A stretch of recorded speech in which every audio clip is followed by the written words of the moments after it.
Thank you so much, everyone, for joining today's conversation. This we've had quite a number of sessions over the past 1 year plus now, but I feel like today's session is very, very important because there's not going to be any Rivers 2050 vision without an active civil society. And over the past couple of years, we've seen how much the civic space has shrunk across the country, but also across RiversState as well. And I think that today's conversation is a very important one. Just before I hand over to the moderator, I'll do a quick introduction into what we've been doing over the past year plus and sort of like set the stage for today's conversation. I mean, for those who join our sessions regularly and who watch our recordings on YouTube, I mean, you know that we keep we keep coming back to this. River State has not had a long-term development plan for 50 years now. The last time that the state had a long-term plan was in 1975, which was a 5-year plan that was launched by the then military administrator, the first military governor of the state, who we often like to say was in his 20s at that time, which again shows like the vision of youth and sort of what has inspired us as young people to come together to work on the Rivers 2050 vision. We think one of the reasons is because I mean this is a national problem, but just even within the states, is because there's a lack of elite consensus. If you look across the world, whether you're looking, I mean, the photo here shows Singapore in the 1960s and Singapore in the 2020s. And, you know, the reason why there's a difference between both photos is because the elites in that country thought it wise that, you know, there's a reason for us to develop our own country much more than running to other countries, you know, and elite consensus is basically you know, the agreement among society's key decision makers. This would be political leaders, business leaders, etc., on long-term priorities and direction, regardless of who is in power. What you find in River State is there's so much emphasis on who is in power, much more than what our long-term priorities are. And we hope that through this project, we'll be able to address this even much more, because if you plot a timeline of the next 25 years, there are several threats to River State's existence. Threats like issues around power, issues around sea level rise, rising to about 16 centimeters in the year 2040.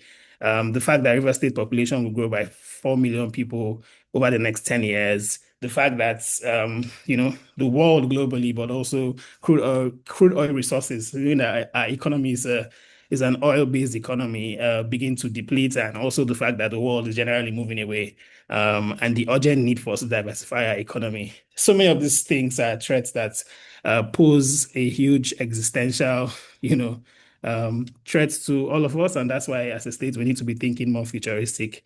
And planning intentionally for the future. So that's what has inspired this project. That's why we've been coming together almost every weekend for the past 1 year, meeting the various experts across multiple fields, speaking about what are the various like 15 growth pathways that the state needs to grow in. And so like, what are the ideas? What are other states? What are other countries doing? And how can we imitate same? The vision book will be launched in October or November, depending on how we're able to schedule with the various stakeholders who are coming for this. It will be a culmination of all of the focus group discussions, all of the survey engagements, and you'll see so far how far we've come. We began in February 2025, first by putting together a task force. It was very important that this project was, you know, the face of the project is young people, because I mean, whether we like it or not, we're the ones that would feel the brunt of policy decisions much more longer than even the people who are in power. So we thought to power the project with youths. And so we scouted young people from across the 23 local government areas, over 150, including young people from the diaspora as well, Rivers people in other states, who have joined to sort of like make up the engine for the project. We're currently surveying our enumerators are in the field since the last month. We are currently surveying close to 5,000 Rivers people across the 23 local government areas to capture their visions and their wishes and their dreams and their needs as well. So a bit of a needs assessment across this local government areas to see what the challenges are. We've spoken, if we add the 4 experts today, we've now spoken to 60 experts. I'm very proud of us for being consistent on that. We've now engaged over 60 experts. We have 15 growth areas that we identified at the beginning of the project. We've discussed 10, and there are 5 more. We hope that between the next 2 months, be able to wrap that up. And of course, the book launch in October or November 2026, and of course, the advocacy for the project going way into the future. All information is on our website plus our YouTube, so all of that information can be found there. Just to speak about the state of civil society in RiversState, I mean, one of the loudest voices of the civic voices is Ken Saro-Wiwa. And Ken and his colleagues and many other people. If you're looking at like Harold Dapabriye and all I feel like the idea of activism, I think was born and had festered a lot in the South region of Nigeria. And I think for a long time we sort of moved away from that. There are very few voices, just like the civic leaders we have today, who are sort of like the only voices left fighting and shouting and trying to get attention to so many issues. Our state hasn't always been like this.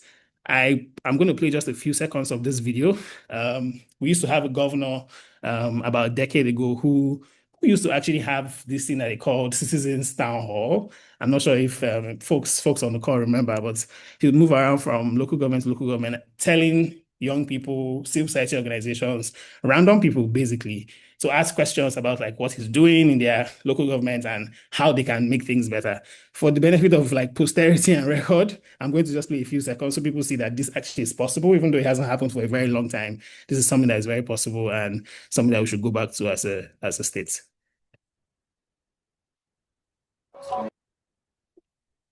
Just keep a bit forward. Yeah. Let's play here. And on time.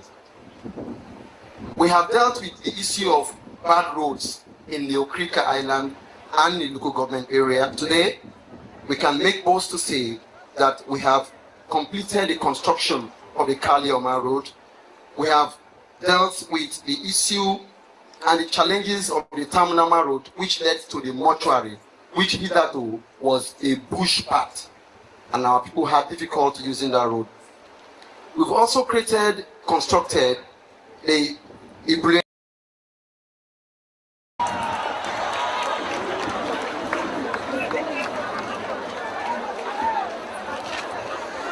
You can hear me now?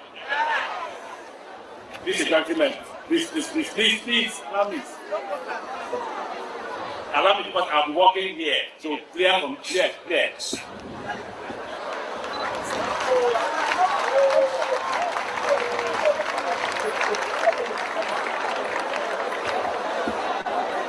So let me start by organizing or keeping one of you exceptional actions.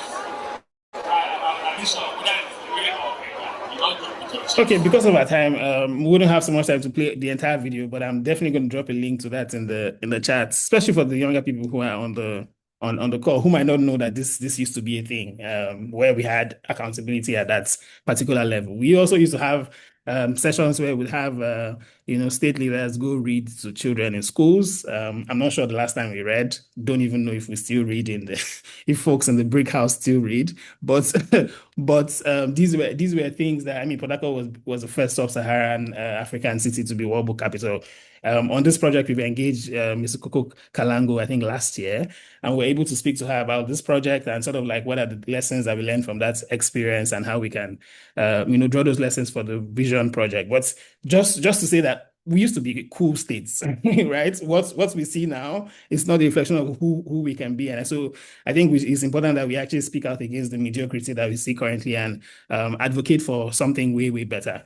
One reflection of where we are as a state is that RiversState is currently ranked last in the country in the 2025 Subnational Audit Efficacy Index. And this is an index that measures how transparent and accountable the state government is in the use of public funds. So things like, are there budget town hall sessions before the budget is presented to the House of Assembly? Is it even presented to the House of Assembly? Have we had the House of Assembly for the past couple of years? So I think these are all questions that the civil society, and this is a task that is solely on our shoulders as citizens and civil society to be able to drive accountability on these issues and how we need to actually really, really speak up and make this work. So I'm happy that we have sort of like the best people to handle this today. They have worked in these states, in this region, across this country, all around the world. Many of them have worked across Africa as well, and they have tons of experience in doing this amazing work. And I hope that we can glean from their wisdom today. First, we have Mrs. Florence Kayemba. Madam Flo is a friend of the project and a friend of Policy Shapers. She's a Harvard-trained professional with over 20 years of experience in the media and development sectors across East and West Africa. She's giving an amazing TEDx speech that I think everyone should definitely go watch. She's been educated across several institutions, Chatham House, United Institute of Peace, Geneva Center for Security Policy, to mention a few. She's currently the country director and program manager at Stakeholder Democracy Network. And additionally, she's also earned a Master's of Science in Security, Conflict, and International Development from the University of Leicester. Thank you so much, man. She's a huge, like I said, a huge supporter of what we do at Policy Shapers, and we're really just excited to have her join us. We also have Mr. Ken Henshaw as well in the house, who is the Executive Director of We the People, an NGO based in Port Harcourt and in Calabar. The last 17 years, Ken has worked closely with communities across the region, especially those who have suffered the consequences of oil and gas extraction, and it's had impact on their health, on their environment, and on also their social life as well. His engagements in these communities have mainly focused on ensuring that these decades of pollution are cleaned up, a very active voice for the cleanup of Ogoni land and other communities as well. And also their livelihoods are also restored as well.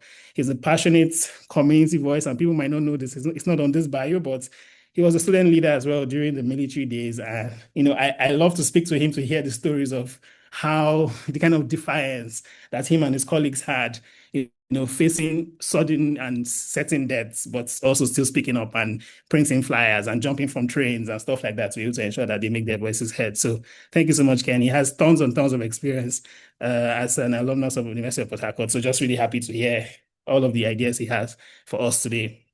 We also have Mr. Chetam Thierry Nwala, who people might know him more for a social media handle called Certified Courtist. Has tons and tons of followers. He's a lawyer, human rights activist, and Pan-Africanist from Eche local government area in RiversState.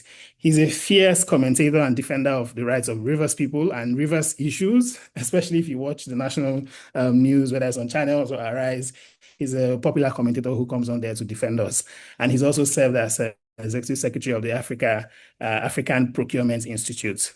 Thank you so much, Mr. Nwala, for joining us. We know we have a tight schedule. And finally, we have Mr. Courage Nsirimovu, who is a Nigerian public interest lawyer, human rights activist, and environmental advocate based in Port Harcourt. He's the coordinator of PILEX Centre. Done a lot of work, and I think one of the most important things he's done is that Mr. Courage has sort of figured out a way to navigate how civil society can bring accountability in the political space. That's a very slippery slope for us as civil society, and I think he's found a way to navigate this. He's involved in so many legal battles, challenging unconstitutional actions by political actors in RiversState. And I think we want to hear as well from him today how he's made to do that and what we can learn from all of that. He's a fellow of the Environmental Law Alliance Worldwide, and also affiliated to the Institute of Human Rights and Humanitarian Law, IHRHL. So these are the wonderful guests we have. I will get out of the way now and hand over to our moderator, the chair of focus groups, Bira Zobai, and our rapporteur to take this session forward. Thanks everyone for your time.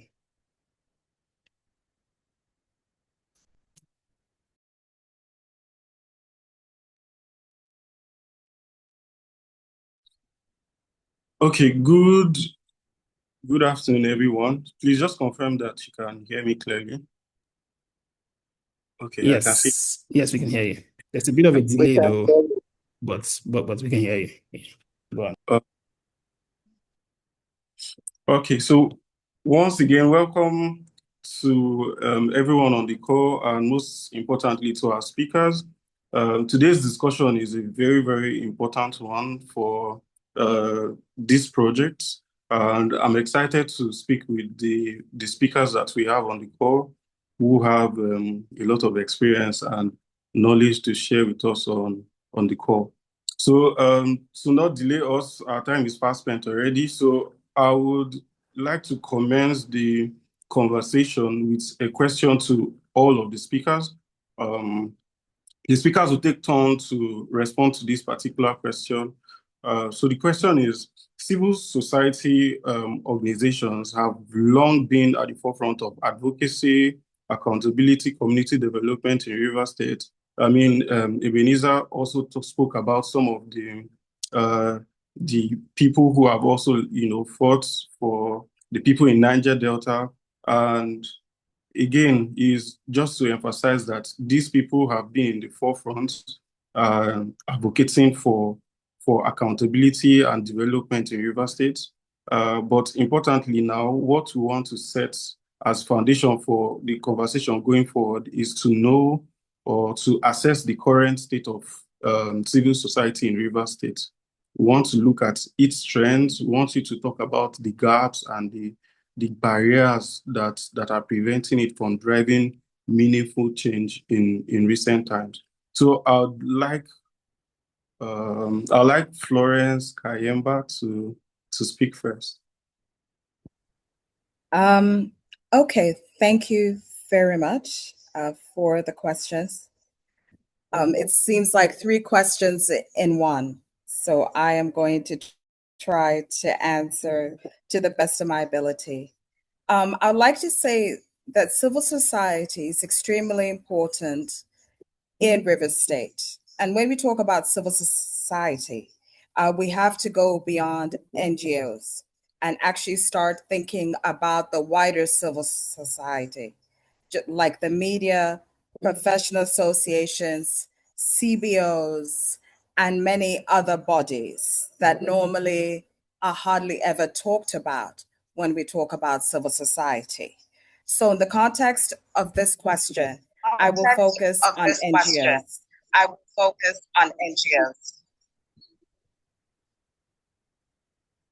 So I think there's an echo.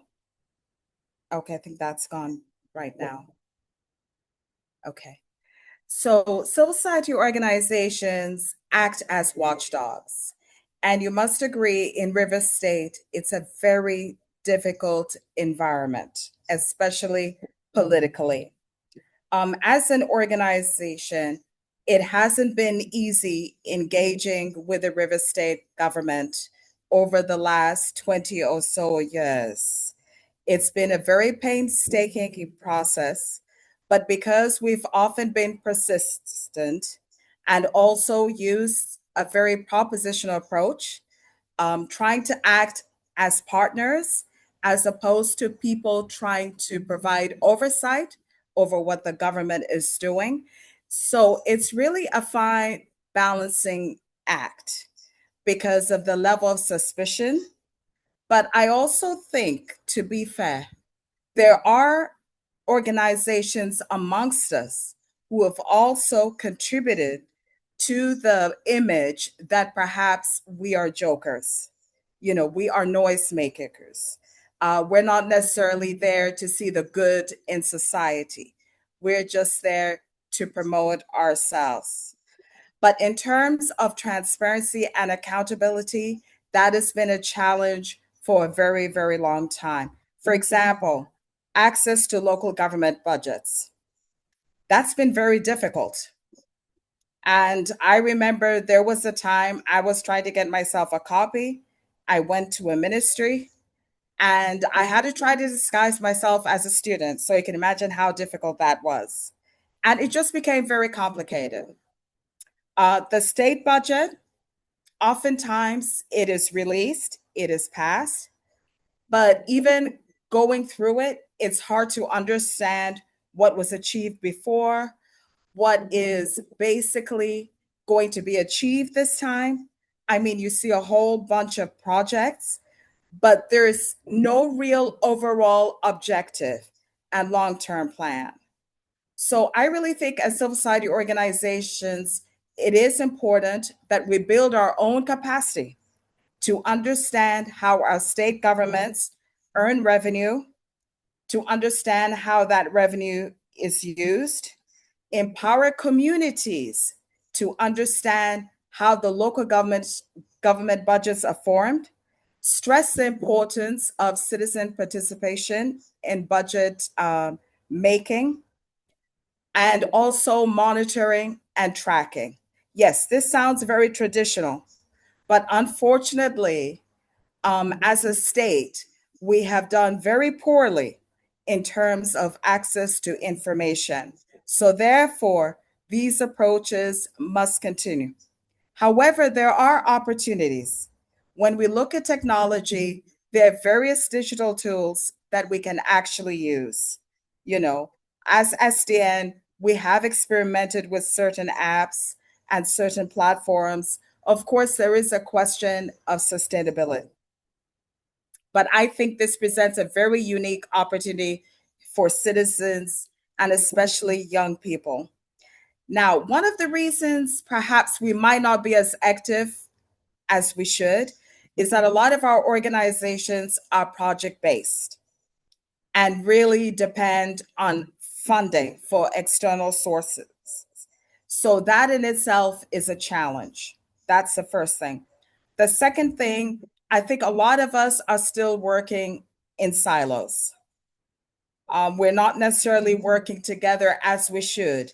And I think sometimes it's because we have different goals, different objectives, different strategies, and it can be difficult, but it is extremely important.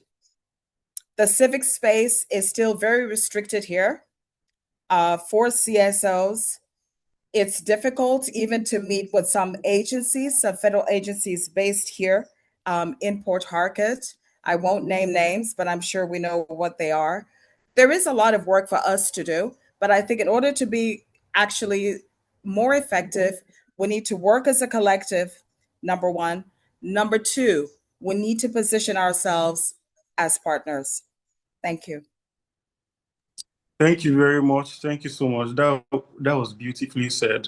And I think it's a very brilliant idea. We need to work together. I mean, the CSOs need to work together, and a beautiful partnership would yield more, basically. So I want the same question. Let's hear from Courage. Mr. Courage, sir. Over to you.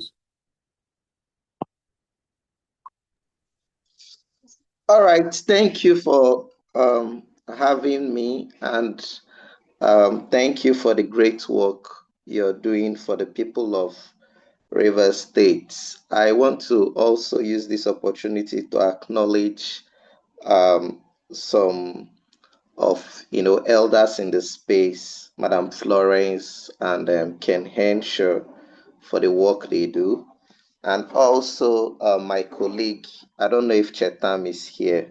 We've done one or two together. So thank you for having me. I think Madam Florence had said most of the challenges that we have in the space, and she has also done her best to provide some solutions. Let me just hit on the issue of capacity, right? Following the budget, it's not just a simple thing for you to just get the budget, read the budget, understand the budget, and begin to follow each and every project that is out there, to determine whether Q and Q, quality control, and the rest of them, due process, procurement. It's a whole lot. It's a whole lot. And if you don't have the funds, like she said, to do this, you cannot just pick money out of a particular project and begin, to do it. You may have issues, right, reporting that particular project. So I think it should get to a point when, how we criticize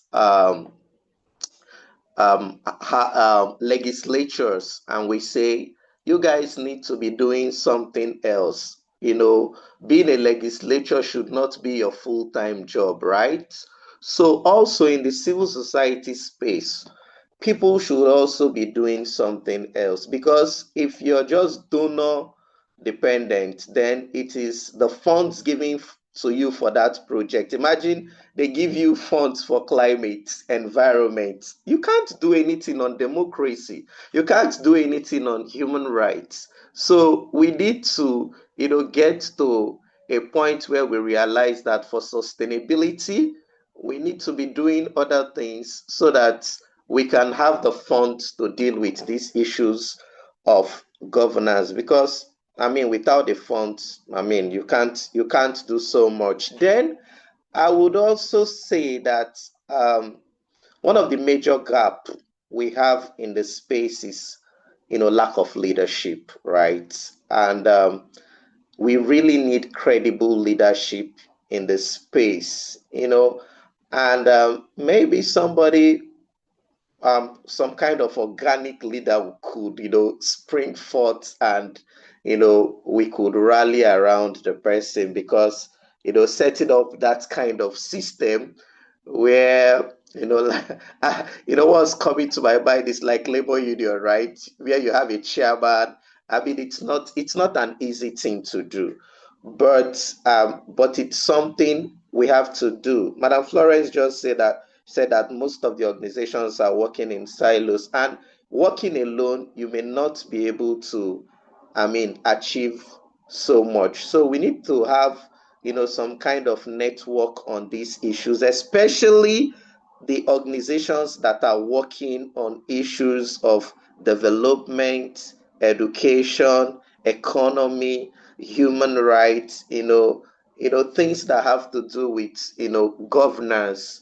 There is need to um, there is need to, gather such organizations and put up, a common front, and that leadership is very, very critical to the work we are doing. So let me stop here for now. Thank you so much, sir.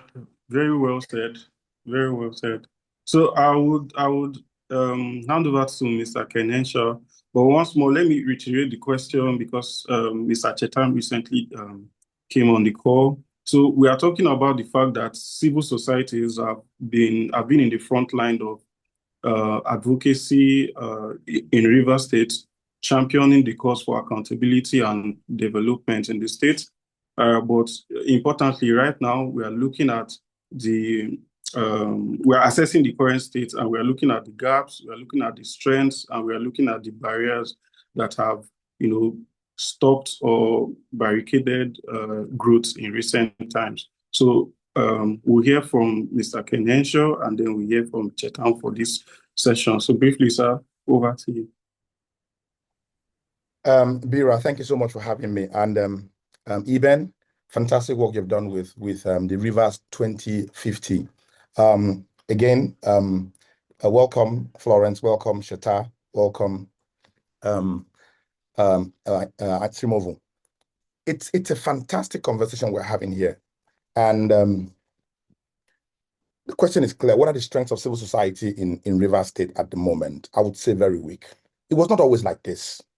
It wasn't always like this. And Florence has, very generously outlined the challenges we're facing as civil society currently. It wasn't always like this. I lived at a time that there was something called the Rivers Coalition, right? Which was a coming together of several organizations, from community-based organizations to national organizations to student movement organizations, coming together with one purpose: fighting the military. It existed. We had a very vibrant civil society. And it will shock you to know that the IYC, the Joy Youth Council, was inspired by the example of MOSOP. I know this for a fact because I was in that space at that time. The example of MOSOP inspired the IYC.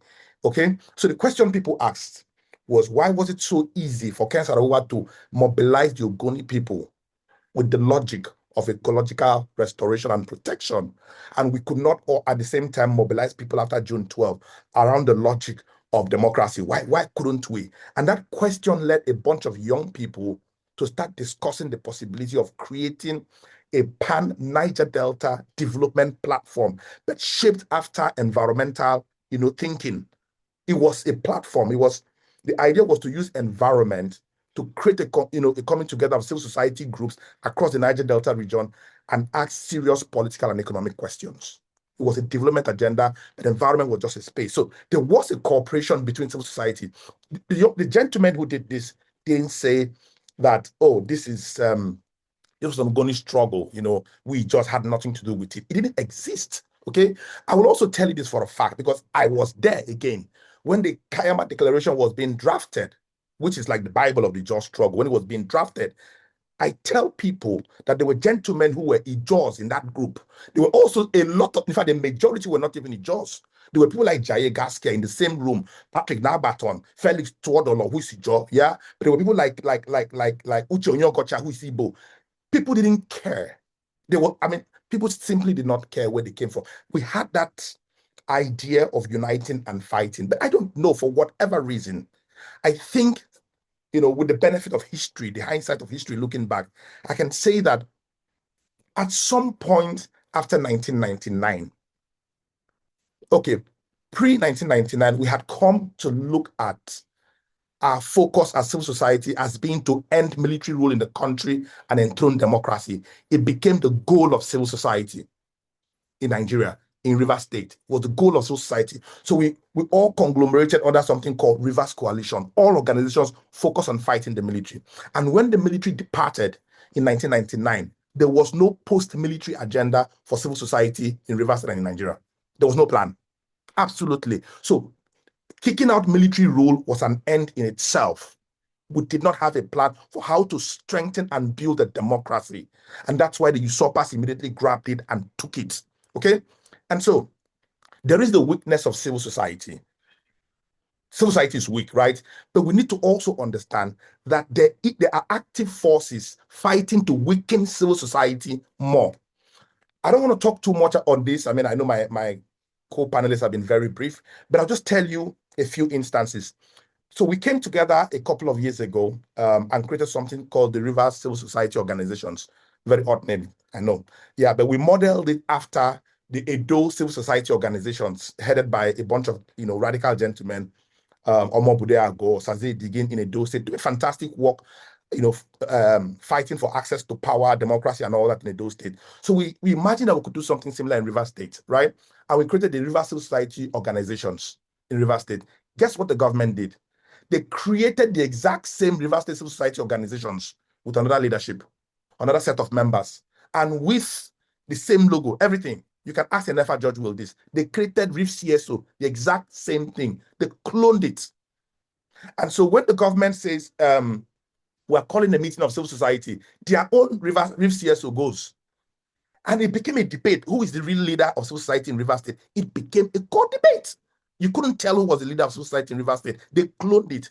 And you need to also understand that we are fighting repression.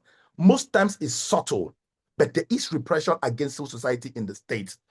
And the culture of society in this part of the world is not as strong as it is in places like South America, right?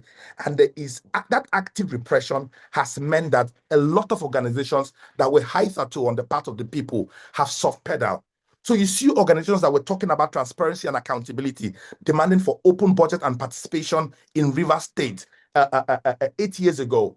They have now shifted to a less radical spaces like environmental activities, something more kind, or HIV/AIDS. Not that there's any problem with that kind of work, right? But malaria, distribution of drugs, and all that. Spaces that are very important but less confrontational because the state is actively repressing civil society. There's general repression of civil society in Nigeria, but in RiversState the case is even worse, and there are systemic government barriers against civil society. Yeah, so this is my thinking around this. I'll just stop here for now.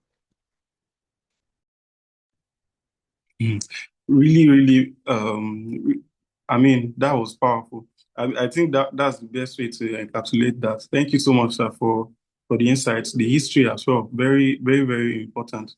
So I'll hand over to Mr. Chetam now to wrap up for this question. Okay, good evening, ladies and gentlemen. I want to first of all thank the leadership of Rivers Division 2050 for having me in this as part of this particular conversation. Let me also thank our very senior colleagues, Ken Henshaw, Florence, as well as my friend Courage, and every other person who have continued to stand firm in the face of the challenges we have continued to face as a people. You know, as a person, I'm quite very sad about our situation, and every day I keep saying it. I'm really sad about our current situation as a people. Now, beyond the challenges of our society, one challenge we have as a people or as civil society is the fact that a lot of us have deviated from what it should be into other things. And this has continued to affect the effectiveness of civil society within our society. You see, RiversState is a very funny environment, or very funny state, where as one who always speak up against injustice or speak truth to power, people are expecting you to sleep so they can make rubbish of every effort you have put in. And so they can say, oh, we said it. And they can also brandish you that, oh, you're not different from those you condemn and criticize. So people even make efforts to make sure that you sleep and they amplify it. But most of our comrades fail to realize the fact that this is our reality and that people are on the sideline watching. You know, one of the things too that have continued to affect us is people's quest or comrades' quest to live a better life. Yes, I understand that we want to live better than we are currently living right now. Nobody wants to remain stagnant in life. We want to drive the big cars, want to even behave like the politicians and all that. Not the problem. But you see, for me, I see this as more of a calling than just a mere impact to society. Because if you look at it from the angle of a calling, he who has called you would be faithful enough to take care of you at the long run. And when you start aspiring to have all the houses and you look at your age, because most times we look at our age and we look at some of our senior colleagues and we say, oh, this man has not been able to achieve so much. And if I continue to toe this path and not compromise once in a while, I would find myself in a situation where I'll be like this senior colleague. And it's actually a problem. It's actually a problem. And that's why you can hardly find people who have an astounding reputation amongst our society that the society respects. See, the truth of the matter I've come to discover is that, yes, the government has a problem. The government also have a way of trying to make sure that civil society don't get to exist as strong as they should. But you see, when you set yourself aside, when you actually show that you're a person of reputable character, this same system has a way of respecting you and your opinion on issues. That's what I've come to discover. So we must take it upon ourselves that, yes, we know they are trying to set up, they would always want to set up parallel civil society organizations. They would always want to make sure that civil society is not as effective as it should be. But we also must take steps to make sure that the things we get ourselves involved, the things we do, society still respects us and still listens to our opinion and our voices. Truth be told, just like our comrade Ken Henshaw had stated, that we have deviated from the core issues that we usually deal with into issues that would naturally need this level of critical funding to achieve. I can remember a few weeks back, I was discussing with Courage and some other comrades, and we're like, see, there is a need to also look at what is happening at the local government level and how they are expending funds that has come into the local government and all that. See, some of these things, yes, at some point, you would have to push this struggle to that particular end.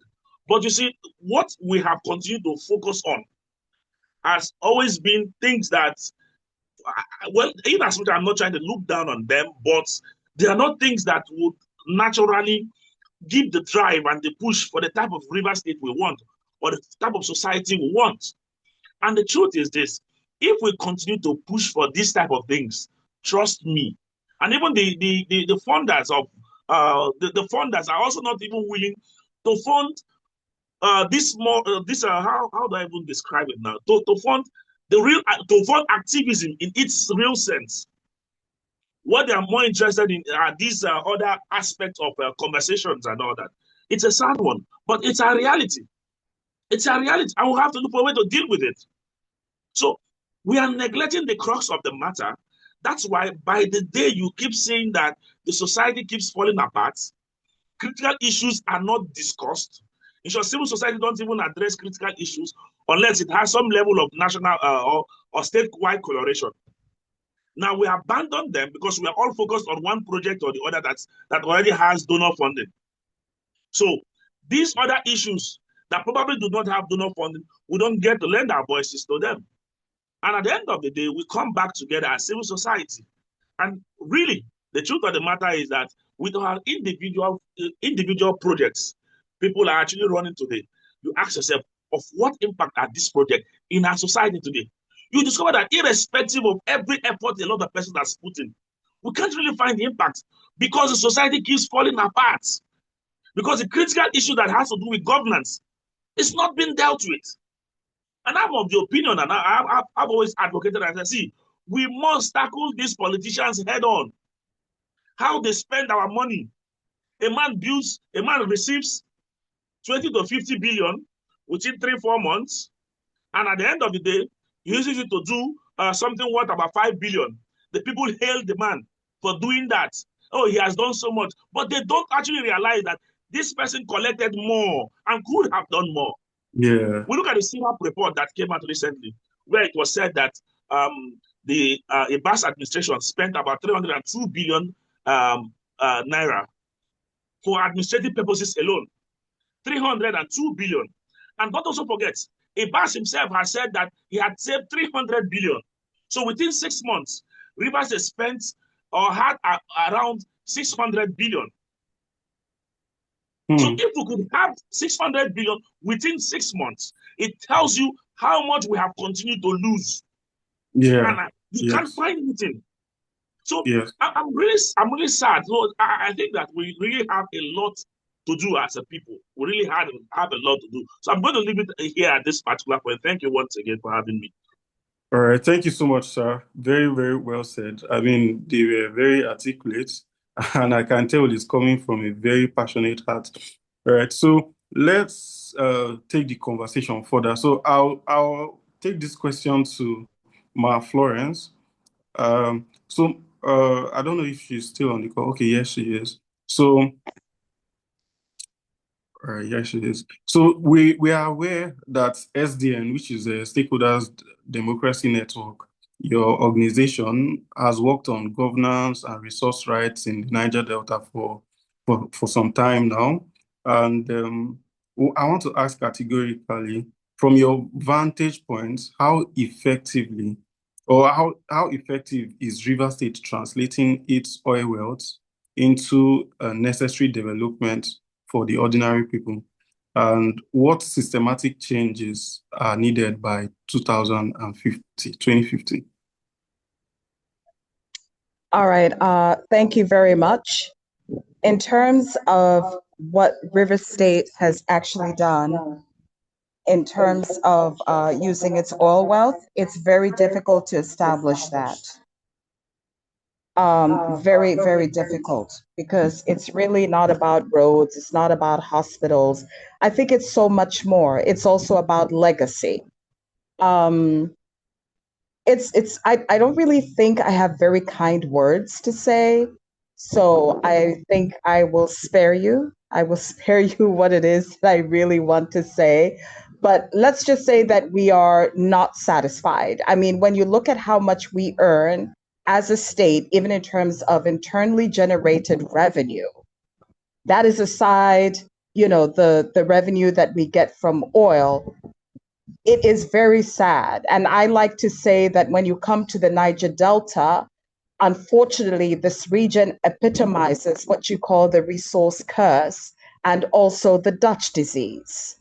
Because of the heavy reliance on oil and believing that it's going to continue flowing forever, we have not been able to have governments that sit down and think and plan for a future beyond oil. That part for me actually gets me pretty much sometimes rather upset, because it is such a pity that almost 50 years later, we're still talking about oil. The only reason why we're seeing a number of households right now reverting to solar power, it's because petrol and diesel have become too expensive to purchase in large quantities. So we're having energy transition by force. You know, it's not necessarily a deliberate act by the state government or even the region as a whole, you know, to have that push. So I really believe that I think we need to really stop focusing a lot on the politics. And I say this to the politicians so they can actually start leading. You know, enough is enough, sincerely. Every election cycle, we have an election coming up next year. I mean, it's just the same old thing. Somebody's going to come up and talk about roads, about schools and hospitals. And I just wonder, I mean, what century are we living in? You know, it's really, really sad. To make it even worse, we see some politicians flaunting their wealth all over the place. And that's why we're having also a generation now that has resorted to cybercrime and now creating a parallel economy in itself. That is the truth. You know, they're literally doing this stuff in our faces because there are no consequences for the politician who remains corrupt. So I really think for systemic change to really take place, we need to look at a life beyond oil, knowing that this oil is not going to be here forever. In other words, to continue saving for a rainy day.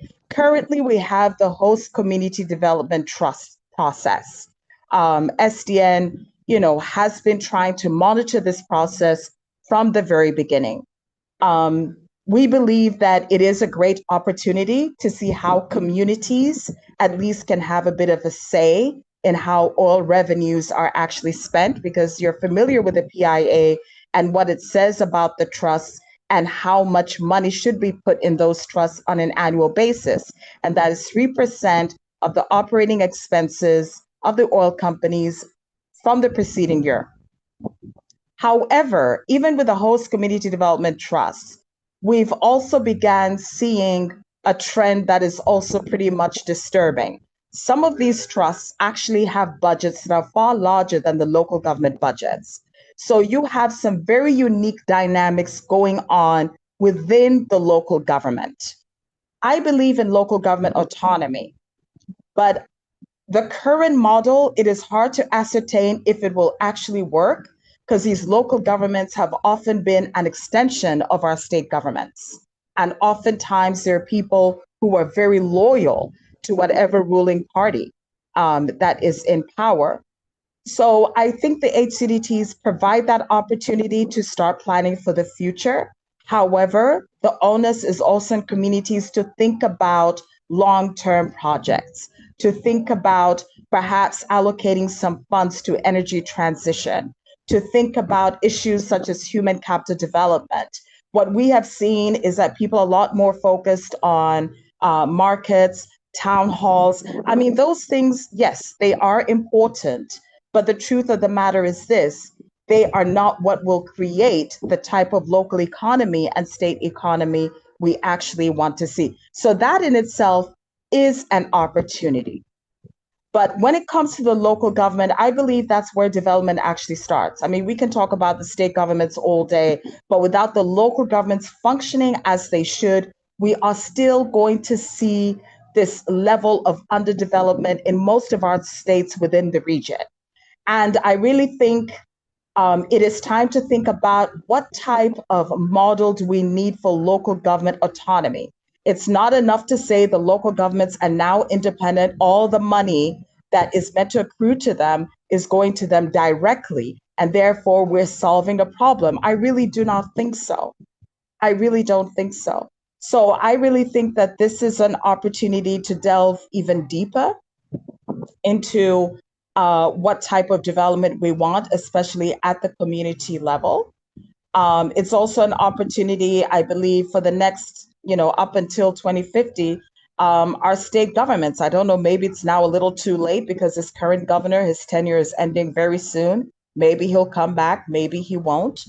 But I think it's time for our governors. In fact, it's time for our citizens to demand that our governors actually think about long term. What is the long term strategy? We have NDDC with their master plans, their long term development strategy, or what is your economic blueprint for the state?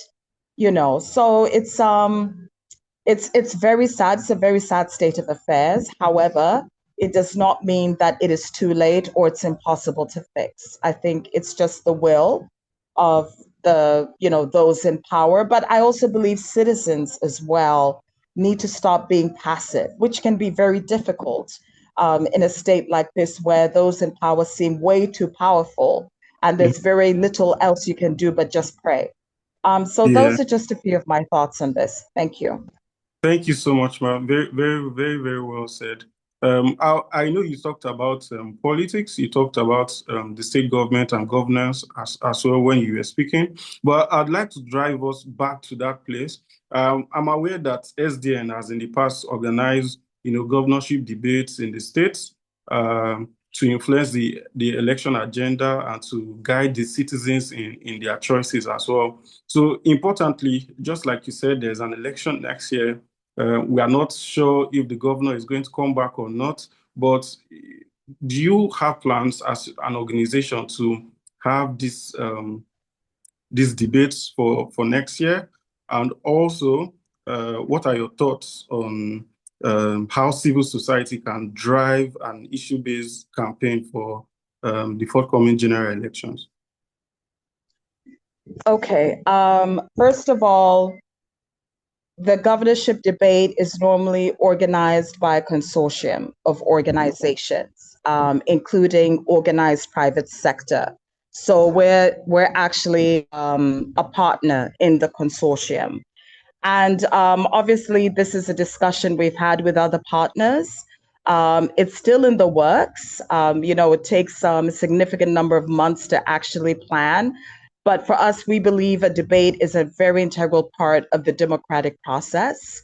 And oftentimes it's a pity when we're not able to get all the candidates that we would wish to have in the room, because it gives them an opportunity to actually talk to citizens, to express themselves very openly, even when perhaps they're unable to hold town halls thereafter, whatever it is, for them to go deeper than they would during their campaigns.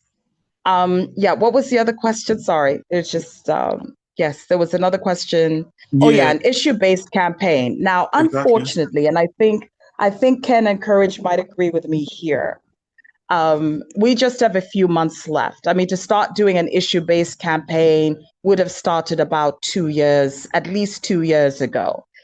Just a few months to the election, sometimes it can be very difficult because there's a lot of noise. We all see the news, what's happening, INEC and the ADC, and a lot of things are still going to continue to happen, and there are just so many distractions. However, as civil society, you're probably well aware we've been at the forefront for pushing for reforms of the Electoral Act. We've been particularly very concerned about the collation process, the electronic transmission of results. We saw what happened in RiversState in 2023. It was very sad. And unfortunately for us, a part of my team that was involved in doing a lot of sensitization, trying to get people to come out to vote, even persons with disabilities, they ended up being chided, afterwards, because we said that their vote would count, but that's not exactly what happened. That was really their opinion. But this time, our worry really, as civil society, and I can speak for myself, is that voter turnout might be actually lower than we anticipate, because voter apathy, I believe, especially in RiversState, has probably increased. And it's very difficult to convince people now that, hey, come out, vote. It is important for you to vote because your vote will count. People stood in the heat, in the last election cycle, people are talking about the experiences. And let's not forget the violence as well. I think that's a very critical issue, especially when it comes to RiversState, the issue of violence. I mean, we can talk about other issues like the environment, education, health, but I really think security is a huge issue in this state. And, people can make many promises, but at the end of the day, it is what you do when you get into power. And then thirdly, of course, is the electoral process. I mean, we all know what the issues are when it comes to election day, but more importantly, looking at post-election, which is a period that we often take for granted, post-election, where you have a number of demands that were made or a number of promises that were made by the politicians. For us, we have what they call the Women and Youth Agenda, where, we consulted women and youth in about 24 communities in RiverState to see what their needs are, including persons with disabilities. Some of those needs inspired us to work with the state government to develop a gender policy, a youth development policy, and amend the law on the rights of persons with disabilities. However, some of this has actually been really slow in implementation, and a lot of it has to do with the political turmoil, commissioners being forced to resign, unable to return, different priorities. And that's a sad thing in RiverState, that politics and governance just seem to be so intertwined together that what happens in one affects the other. Unfortunately, so is the politics, that affects governance in a really negative manner. So these are really my thoughts. I'm sure my colleagues perhaps have some other ideas. Thank you. Thank you so much, Ma. Very, very well said. You spoke so well about the issues, right? So I'll take this time now to get to Mr. Ken Henshaw. So we the people have championed civic education and grassroots mobilizations. I want to ask you, sir, what does genuine democratic participation look like in RiverState today? And importantly, how can citizens move from passive observers to active shapers of policy and governance over the next 25 years? That's 2050. Well, thank you. That's a loaded one. That's a loaded one. And and your question shows that you understand what needs to happen. And that's the fact that citizens need to move away from being passive observers to, active drivers. And my views will sound a bit radical, because they're always radical. But I'd like to take off first from where one of the responses that Florence gave. And Florence and her friends, I mean, I was part of that process, very, very peripherally, in the sense that I had also, compiled my questions and sent it to, I can't recall who I sent it to be included amongst the questions that will be asked to the contestants for the 2015 elections? I can't recall anymore. Yeah. I think, was it Florence? I can't remember who, but I got a question across. And Mr. Wike was asked the question, how would you manage the state budget process? Don't forget that in my former life, I used to be a budget analyst for 10 years. I analyzed budgets and I monitored how budgets were implemented in RiverState, amongst other states of the Niger Delta region. And so that question was thrown to him. How would you deal with transparency and accountability in the budget process? I still have an audio recording of what the governor said. He said he will make sure budgets are available online in time. Before the budget is read, there will be citizens' budget. He said all the most beautiful things. Yes, Wike did all the most beautiful things about how he will manage the state budget. And in fact, he went further and got really angry when he said that if he discovers that his commissioner for information or his commissioner for budget and economic planning does not make the budget available for citizens, he will fire the person. Wike said this. Fast forward to how Wike managed the RiverState budget for 8 years. Okay, so there's a clear. And when you ask somebody, when you ask Florence, well, how do we make this an issue-based election? You can make it issue-based, but beyond the issue base of the conversation of the election, what next? You can get to the debate table and get Wike to say all the fancy things, right? What happens next? And that's the lacuna. That's where the problem is. That's where civil society needs to be, in that space of moving the conversation away from promises to actual implementation. When Wike came to office, we did everything as the Niger Delta Citizens and Budget Platform, which is the platform we use for our budget work, right? We did everything. We even took an audio of him making that promise, took it to Nigeria Info and played it as an advert for 1 week.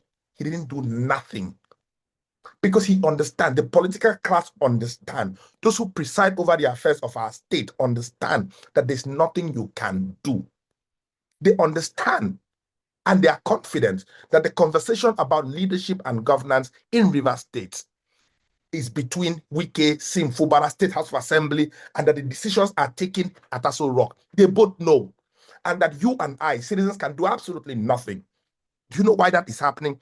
That's happening because we have wrongly defined civil society in Rivers State. I think that the proper place for us to have started this conversation should have been around a redefinition or an actual, proper, appropriate definition of civil society.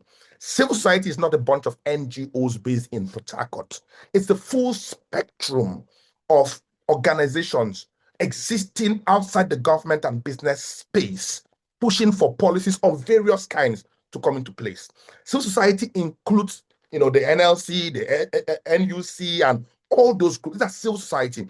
And in our conversations, we have tended to keep those guys out of the room, and we've allowed them to be captured by the state. Civil society also includes those community-based organizations, including those small ones where they wear fancy uniforms, right? And gather on the streets on Sunday, holding meetings, this committee of friends, that women's group, those are all civil society. Okay. And in our conversation, we have restricted our collaboration to just us, me talking to Sheta, talking to Eben, talking to Florence Kayemba. We have not been able to translate our civil society experience and organizing to the rank and file member of Rivers State. Every citizen needs to be on the same page with us. We need to more broadly define civil space. And I'll conclude by simply saying that if we must shape policy, if we must demand accountability, if we must cough and the state trembles, if the people must take the lead, we need to go back to recreate the fundamentals of the social contract, which is that this government, that we the people give unto ourselves, this government, and that this government of the people, by the people, and for the people, emanates from the people, and that the people will replace that government or have the power to recall that government, to amend that government, or to completely, kick out that government if they fail to abide by the terms of the social contract. We need to go back to the social contracts of Thomas Hobbes, of Jean-Jacques Rousseau, and of John Locke. We need to go back. And citizens in this state have forgotten that they're in the driver's seat of power. And civil society has failed to create that connect. Unfortunately, like Chetam said, we have been more interested in chasing narrow, low-hanging fruits. They're important fruits, how be it low. We need to raise the stakes. The stakes for civil society needs to be to create a linkage with the broader spectrum of civil society and the people and redefine the social contract in Rivers State. That's how we reshape policy. Again, very, very, very powerful words. Very, very powerful words, and very well said. As a follow-up to this question, I know you've touched on a whole lot of things, and you've also touched on what I want to ask you now. But to get it in clearer perspective, I know that in recent times, your work have been focused on driving civic engagement among young people in Rivers State and even in the university communities. But importantly, as someone who was also a student leader, what do you think, or what roles can young people actually play in shaping the future of Rivers State, even beyond 2050? Well, I think that it is young people who must shape the future of Rivers State, even beyond 2050. It has this responsibility has got to be, young people driving it. I completely agree. And yes, you did mention, I was president of the NAN, the National Association of Nigerian Students. But guess what? I've taken that out of my CV. It's no longer there. The fact that I was NAN's president. I was the last NAN's president of the military era. It should be something I wear as a badge of pride, but it's not in my CV. Why? Because when I say I was NAN's president, what you look at is NAN's today. Nobody knows what Nance was back in those days. What you see, Nance, no wonder. He must be a cultist then, yeah? You know what I mean? He must be collecting money from the state. I never went to any state governor to take any resources. We ran a National Association of Nigerian Students, through funding and support by student union governments. We owed accountability to student leaders, the leaders of the different student unions. I had to do their bidding. I had to fight for them, otherwise they will not fund me. Was it like a tax system where the leadership depends on the rank and file? Student pay dues. You pay some to the center, to NANS. And you wouldn't have a NANS if they don't pay that. And so you have this responsibility of always abiding by that rule. It died. That tradition died around 2000. Things started falling apart, and it fell apart exactly because people took their hands off the plow. So the idea was democracy has now come. We can now all retire. 1999, things collapsed. NLC collapsed. Everything collapsed. The only thing that refused to collapse was ASU. ASU is the only framework that every other thing collapsed because we saw democracy as an end. So back to your question.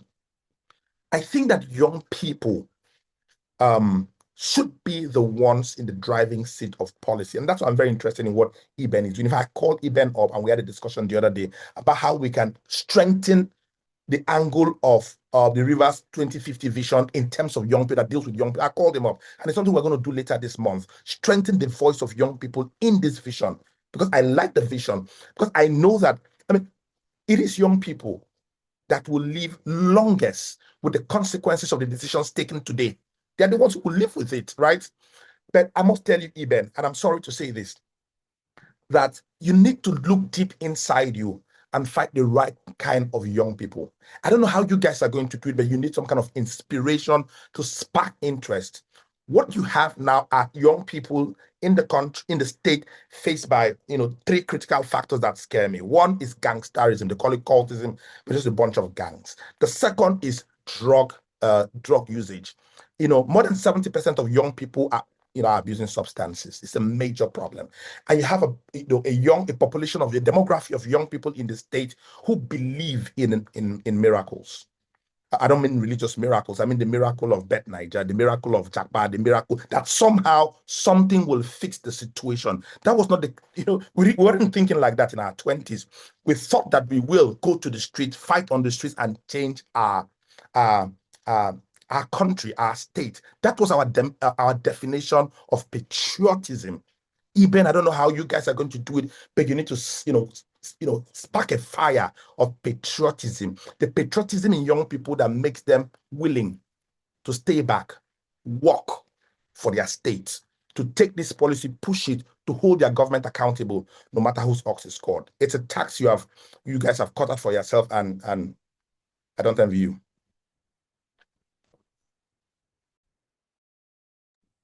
Very, very well said, sir. Very, very well said. I'm very sure that Eben has noted it.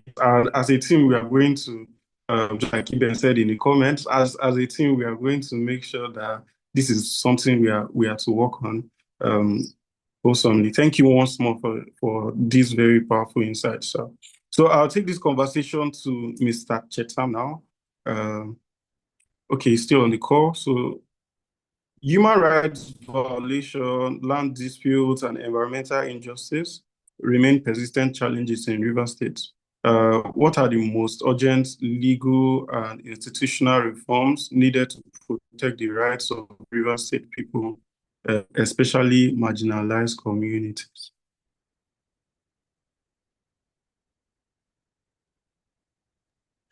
Can you please repeat the question, please?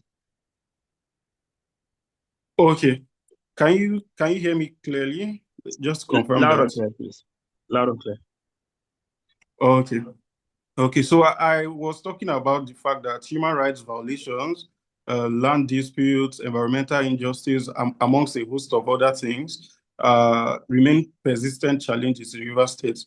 And in clear terms, we want to know what are the most urgent legal and institutional reforms that are needed to protect the rights of the common or the ordinary Rivers citizen, basically, especially the marginalized communities.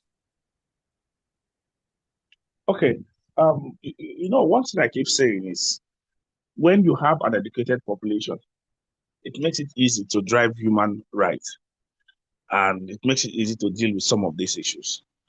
One of the problems that have continued to bedevil us is the fact that we have a population, we have lots of graduates who are not educated.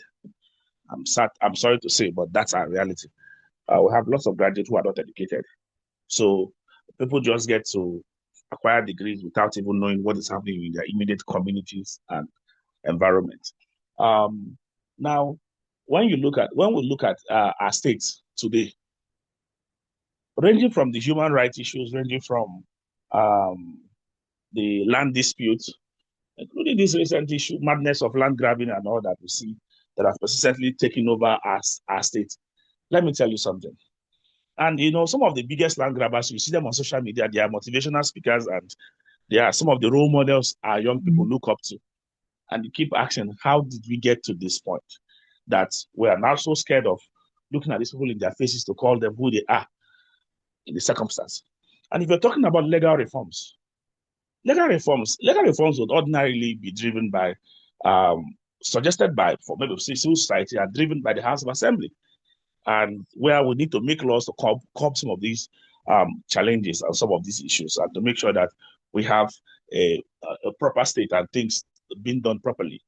The truth of the matter is that you can't have legal reform when you have an assembly that is not also educated, a bunch of individuals who do not know their left from their right. That's the first problem we have. So even when you're having a conversation around these issues, they are not even understanding you. They're understanding you from the light of the fact that they have to seek permission and to take orders from above before they can effect any change and all that. And like this morning on Viewpoint, I said that, see, since we stopped having political issues, or as in quotes now, that the House of Assembly is yet to make laws on anything bedeviling us as a state. I give an example. There is a current epidemic that's currently in our state, which is a housing issue, increase in rent. There's also a power issue, which has continued to affect us as a state. States like Abia State are now trying to generate their own power. I'm making frantic effort to doing that. The House of Assembly have to make laws in this regard and in this direction, because power has been moved from the exclusive legislative list down to the concurrent list. What are we doing about it? How do we get to fix it? So when you don't have a House of Assembly that has the will to getting these things done, talking about legal reforms in this area becomes an issue. It just becomes a normal conversation we have here, and we're out. Now, because we need to legislate on these things and to actually put up serious penalties. I feel sad that as a Rivers man, that issues that has to do with land grabbing is now being discussed by the House of Representatives when we have a House of Assembly that should look at it. I feel very sad about it, that it is the House of Representatives that will now invite Rivers people to come and explain these issues that have to do with land grabbing.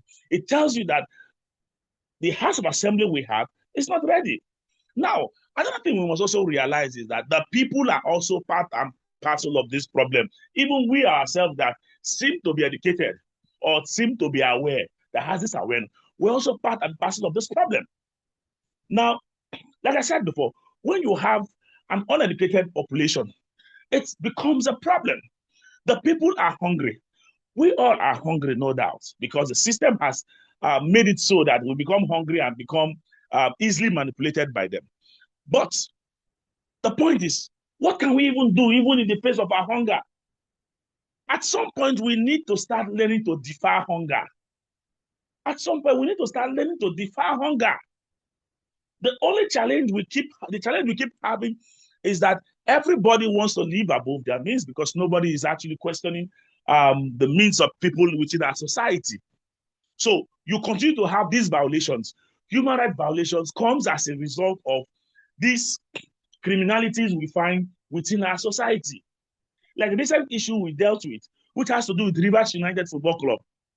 Rivers United Football Club is a state-owned football team sponsored by Rivers State government. And somebody raises up concern as to how the state football club is being run. So the only response the administrators of a football club could do is to get the person arrested because they have state machineries within their purview.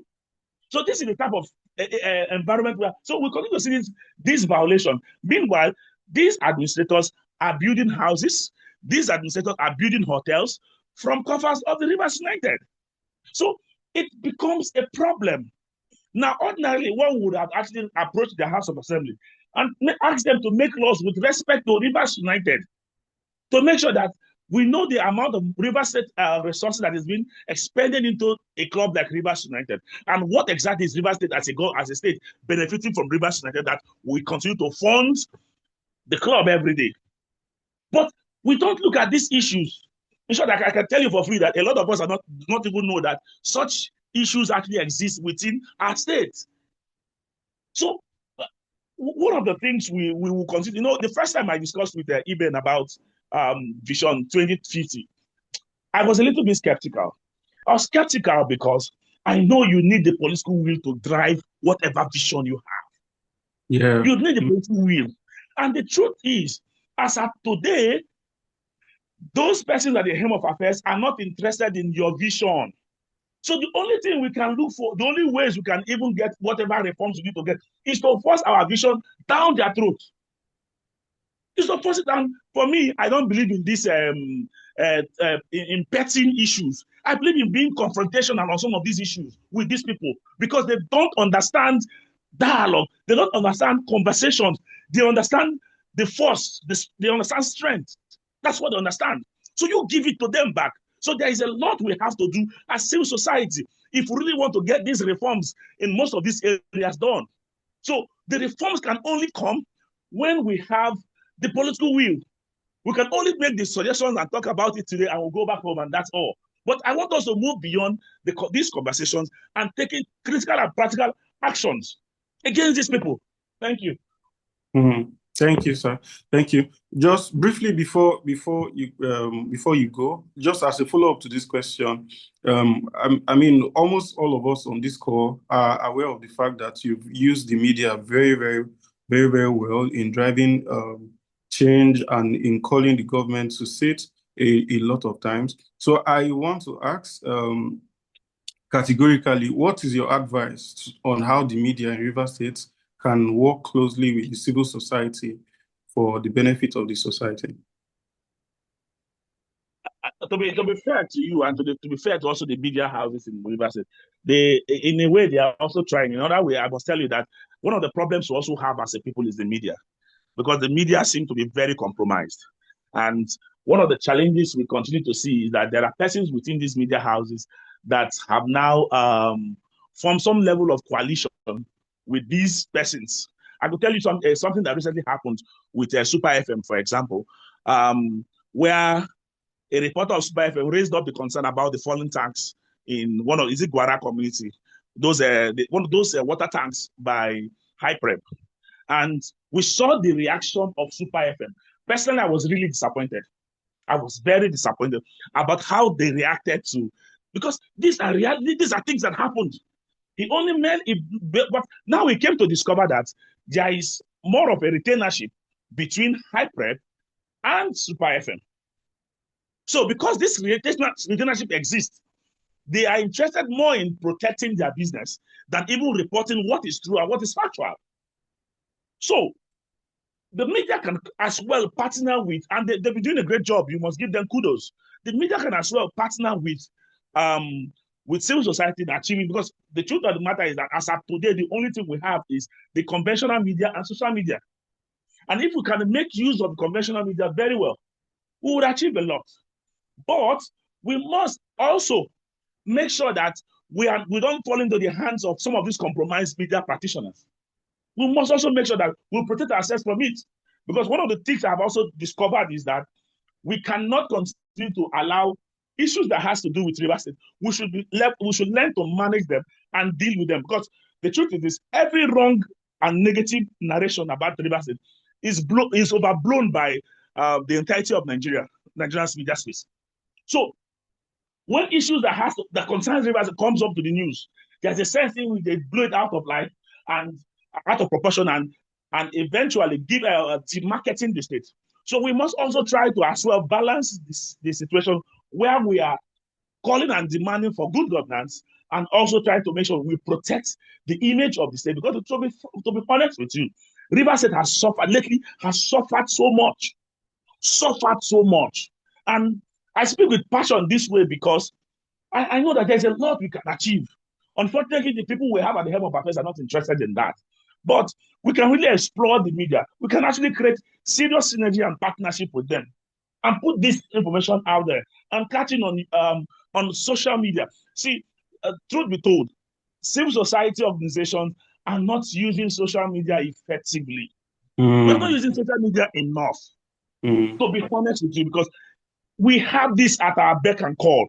We should be, because some of the influencers you have today on social media, they're not from the civil society, but they're just out there and they put out things that most of them are being paid to do. Like I can tell you for free that there is a group of social media influencers in this country that are paid monthly to make sure that they project the army to be working, even in the face of recurring violence within this country. So for us to have an effective partnership with the media, we also have to create out our own space. So if the conventional media gets compromised, we would also use our space to push out our message without going to beg for any opportunity or any space from there. So I think partnership with the media is very important. It is very, very important. But beyond the conventional media, we have to make use of social media, build up our social media, and also build up our reputation on social media, because it's very important. Build up our reputation so that the people can trust whatever we are giving out, we're putting out there. So people can also rely on us whenever we say things and believe whatever you said. Thank you. Thank you. Thank you so much. Very, very well said. Very, very articulate. Very, very passionate. Thank you once more, sir. So now I'll take the conversation to Mr. Courage. We are fast spent on time, but I believe we are also still on track a bit. So I'll take the conversation to Mr. Courage now, and the question is very clear. Legal empowerment is central to civic resilience. How can RiversState build a culture where citizens know their rights, and more than just knowing their rights, they have meaningful access to justice, which is very, very important.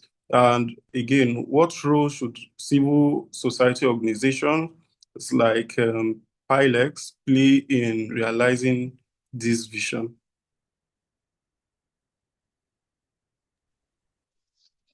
Okay, thank you very much.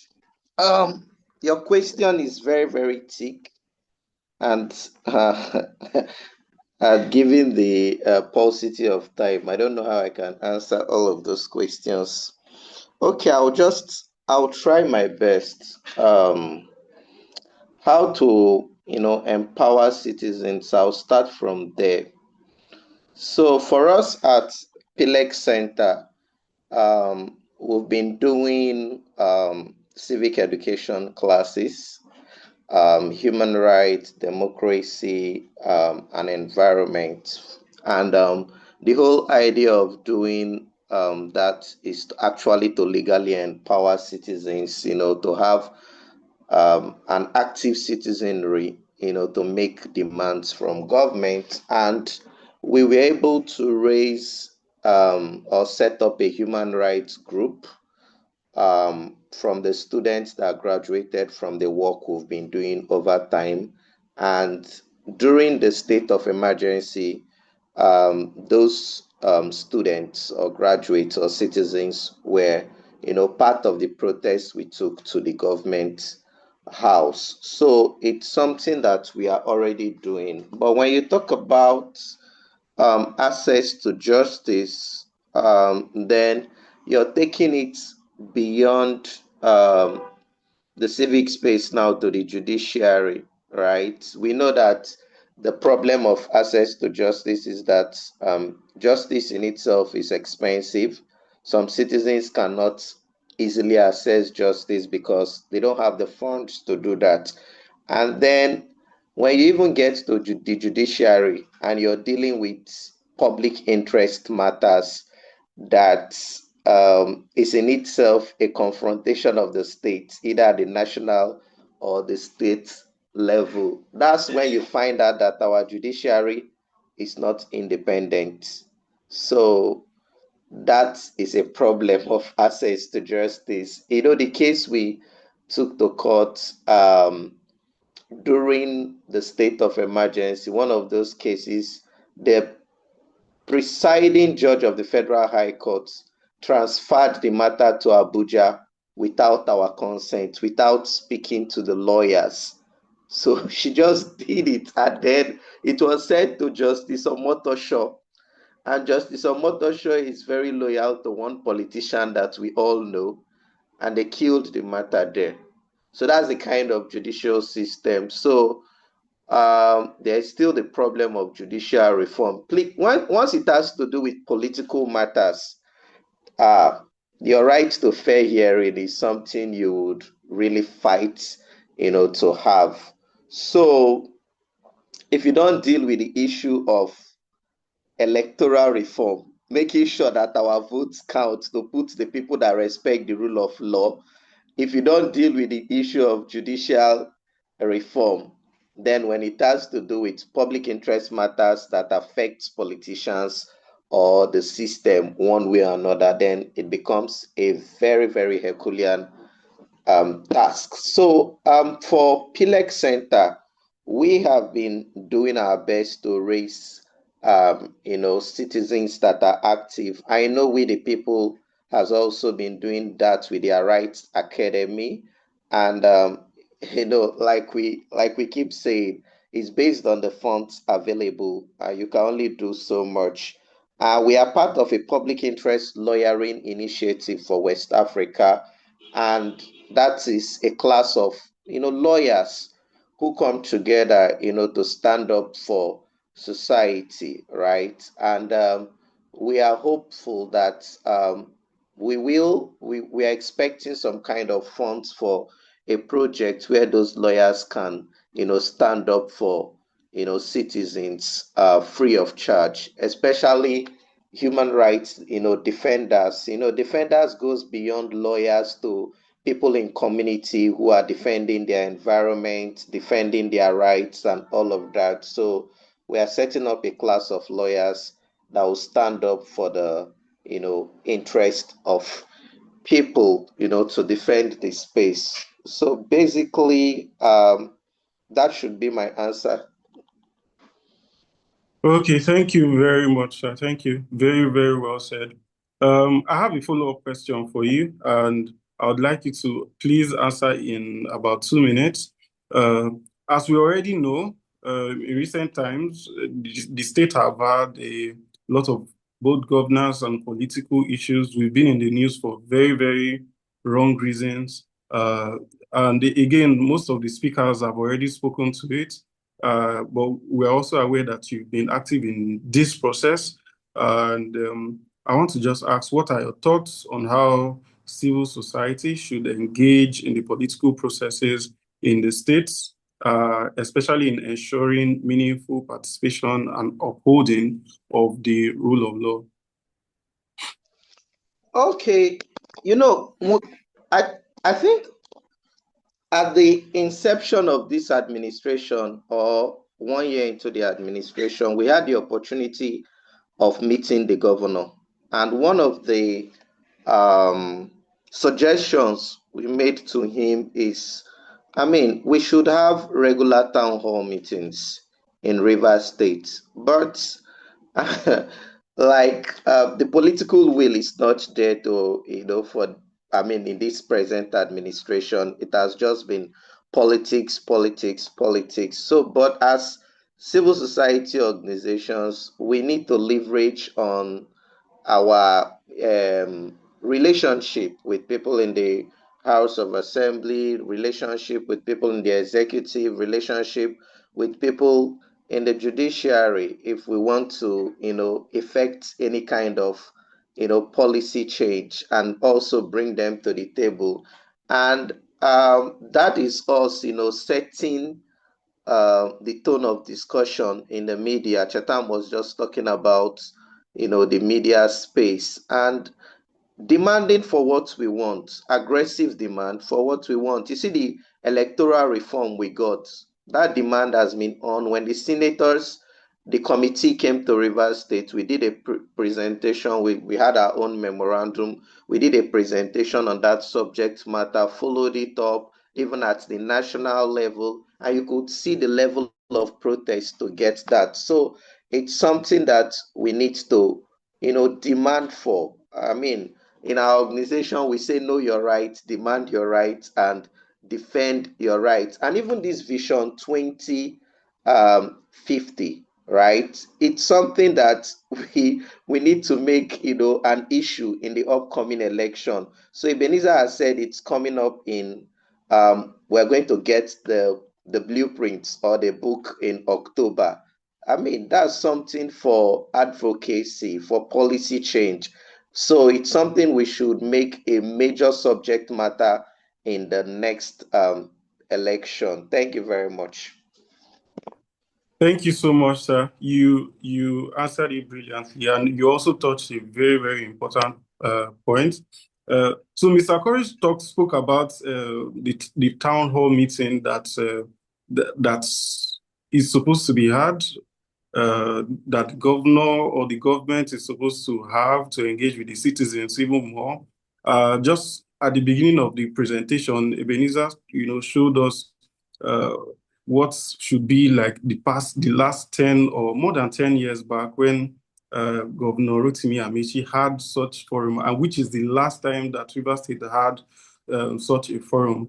I mean, Mr. Courage brilliantly spoke about it, but I want to hear from the other speakers, particularly about these town hall meetings and forums. I want to hear from Florence, Mr. Ken. I want to hear from Mr. Chetam as well, particularly on this issue. And after this question, we have one more question, and then we are done with the session. So let me make the question very clear. So as I've already said, for the past 10 years, we've not had one. So what can we do to institutionalize forums like this going into the future in order to make it mandatory for the government to always engage the citizens regularly? So let me hear from Florence first. I really think that there should be, what can I call it? A community engagement, either model or a policy or something or the other, that sort of shows that there is some type of commitment by the government to actually engage citizens. I think for me, it would be important, but again, it's not going to be something that just happens because we talk about it. I think it's something that we all really need to push for. So it's not enough just to have the town halls. There has to be like some sort of policy environment that encourages or makes it mandatory for whether it is the local government councillors, the chairman or chairwomen, the state governor, the commissioners. I remember in previous regimes, you would even have commissioners moving from one media house to the other. That was like very much a normal thing. You could interview a governor, he would move around, he would do his rounds, answering some very, very difficult questions. But a lot of that died down after that regime, and one thing that I noticed that when those spaces for engagement do not exist, just know that impunity is increasing at an all-time high, and it is very sad. And that is, I believe, why we're here today as a state. Thank you. Thank you so much, Ma. Very well said. Let's hear from Mr. Ken. So over to you. Well, thank you very much. I want to completely agree with Florence Kayemba that we need to have some kind of model of engagement. Yeah. And I was around during the Rotimi Amaechi government when he would go around different local government areas having town hall meetings. And yeah, I must tell you that I had my doubts about that model. I mean, like Greek-styled or Athenian-styled town hall meetings where people gather and ask questions. This is 2026. You can't have town hall meetings in 2026. But I guess, okay, so let me explain this, right? What's the purpose of a town hall meeting?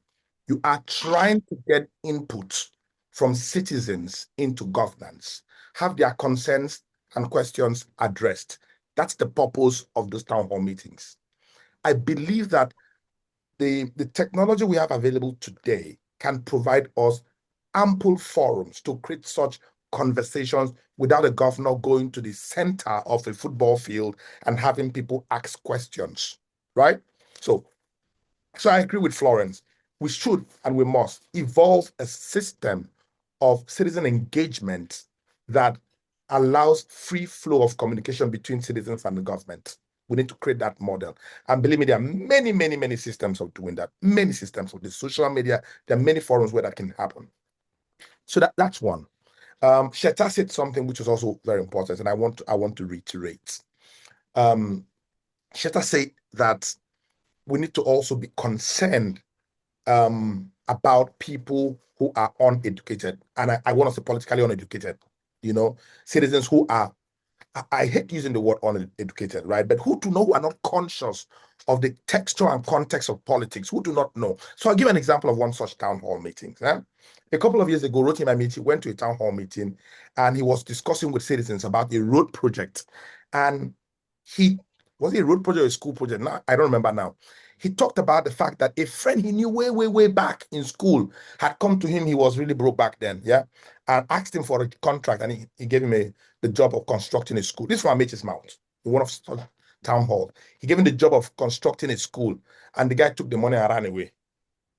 And the people went, "Oh, that's so sad." And we said, don't worry. I saw him the other day in the church. He looked at me and ran away. Well, don't worry. He said, no. He said, well, I've forgiven him. I forgive people clap. Oh, good man, you're forgiving him. In any other part of the world, that's a crime. That the governor gave out a contract for the construction of a school or a road without passing through the procurement process. He gave that contract in his office. No endorsement, nothing, no due process. And the man ran away with the money. Rather than recommend the man, to the different institutions of law enforcement to apprehend and prosecute, he forgives him as if the money for the construction of the school came from his back pocket, and the citizens applauded him. So who are you engaging with? Those kind of citizens who do not know, who don't have an idea of the retinue, the social contract system. So what does that do to us? Even if you have town hall meetings now for engaging citizens, there will only be elevated gathering of beggars.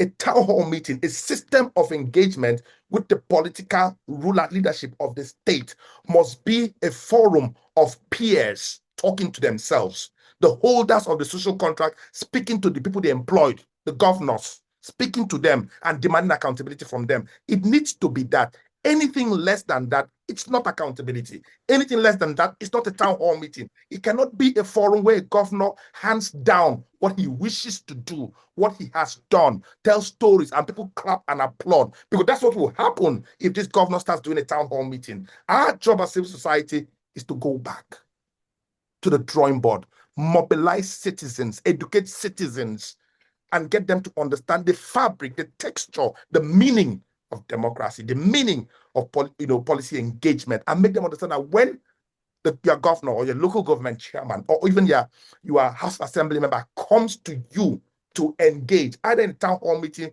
or in a social media forum dedicated for that purpose, it's not a gift, right? It's a responsibility, and that forum is an accountability forum. And in terms of partnership, you, the citizen, are the leading partner in that conversation. Yeah.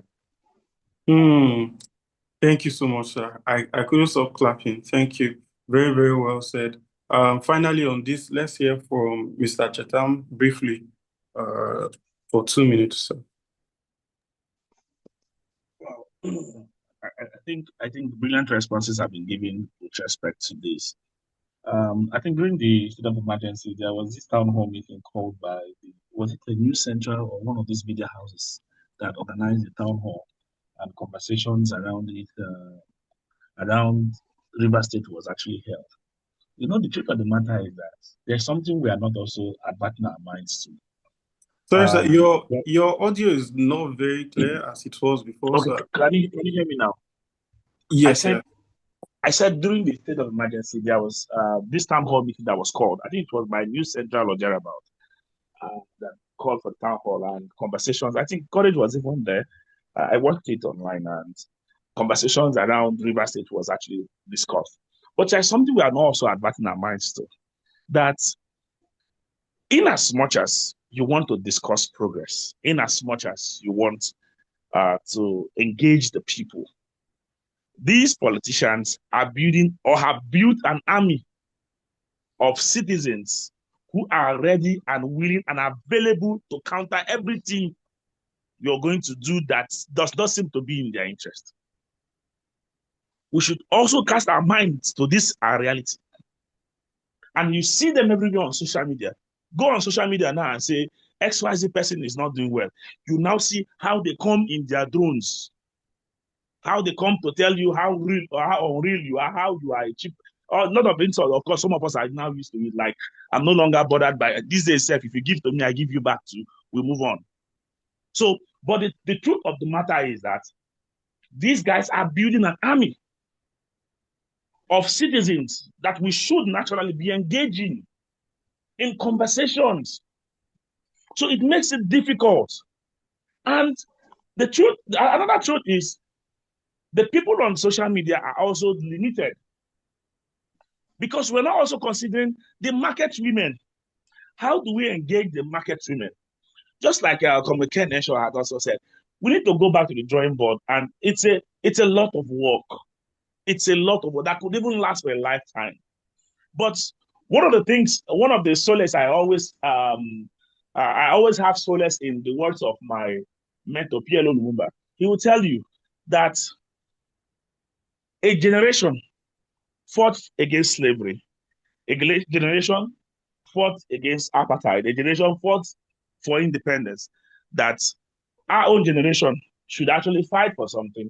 And whilst we are fighting for something, we should also remember that at the end of the day, we will make our own contribution and hand over the baton to the next generation.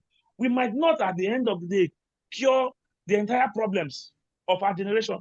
We might not solve all the questions, but we should be able to consciously make efforts, conscious effort, that generations that will come, once we hand over the baton to them, the generation that will come should be able to carry on with the struggle. That's why Zaluta continues. The struggle continues. It will continue because there will always be things to fight for. There will always be things to fight for. The aim is for a better society. The aim is for a better Nigeria. So I want to, as a parting shot, I want to really say that we should continue to be courageous. Good thing we even have courage with us. So we should continue to be courageous, and in being courageous, we should continue to remain firm. It's not going to be easy. It's not going to be rosy, but we should be resolute and believing that at the end of the day, nobody is coming to save us. If we don't fix it, nobody will fix it for us. Thank you so much. Thank you so much, sir. Finally, on this, I know Courage started this conversation, but I just want to be sure that all of these ideas are beautifully captured. Sir, do you have any ideas on institutionalizing these town halls? I know the other speakers have spoken, but just from your perspective as well.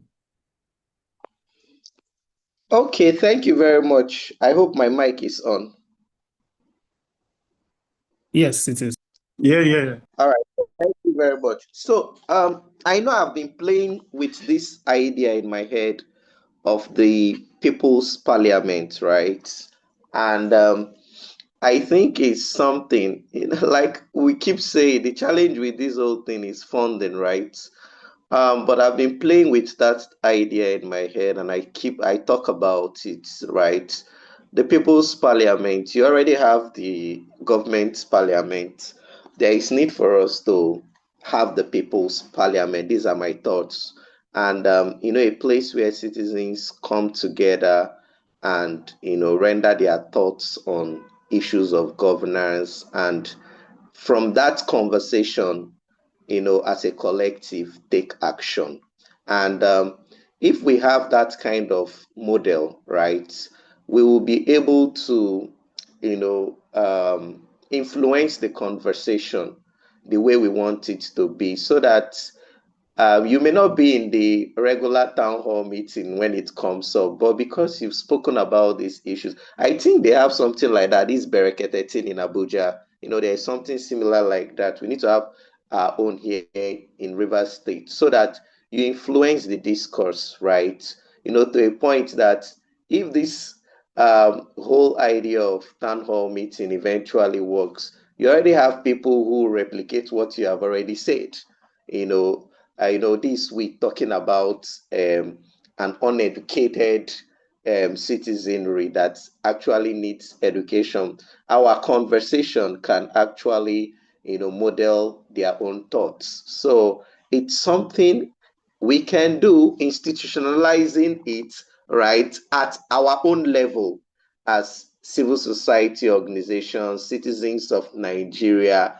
But when you talk about institutionalizing it, in a collaboration with the government, I don't think it's an easy thing to do, because you may have a dispensation that wants to talk to you, and like the dispensation of Wike that doesn't want to talk to you. So maybe we'll find a way around it. But if they notice that the people understand the issues, they may be forced to come and respond, especially when you have active citizenry that, after having this kind of conversations, they can go to the streets, to protest and make demands. They can go to courts and make demands. They can write petitions and make demands. So those are my thoughts. Thank you. Once again, very, very beautifully said. Thank you so much, sir. And in extension, thank you to every one of our speakers on the call. I'm so happy and grateful for your time. Finally, this is the best part of the conversation for me. This is a question we ask all of our experts and speakers on each of our focus group discussions. Want to ask and want to know, what is the RiversState of your dream? What is the vision what is the RiversState you envision or you see in the next 25 years in 2050? And I will want to start with Madam Florence. Thank you. What I would like to see is perhaps a state that is secure. When I say secure, I talk about physical security, and one that is thriving in all aspects. So whether you're talking about the local economy, whether you're talking about education, and a state that has a legacy, a good legacy, a state that stands for something other than what it stands for today, and that is trouble. Like you mentioned, everything is always amplified. No, it wasn't you, but another panelist, mentioned everything to do with RiversState is always amplified at the national level. It's like there's just a lot of drama here. But hopefully, by 2050, we won't be known for that, because a lot of these issues we're discussing today will be sorted, and not to mention, we would have perhaps far less reliance on oil revenue as well. Yeah, thank you. Thank you so much, ma'am. Very well said, very articulated. Let's hear from Mr. Chetam now.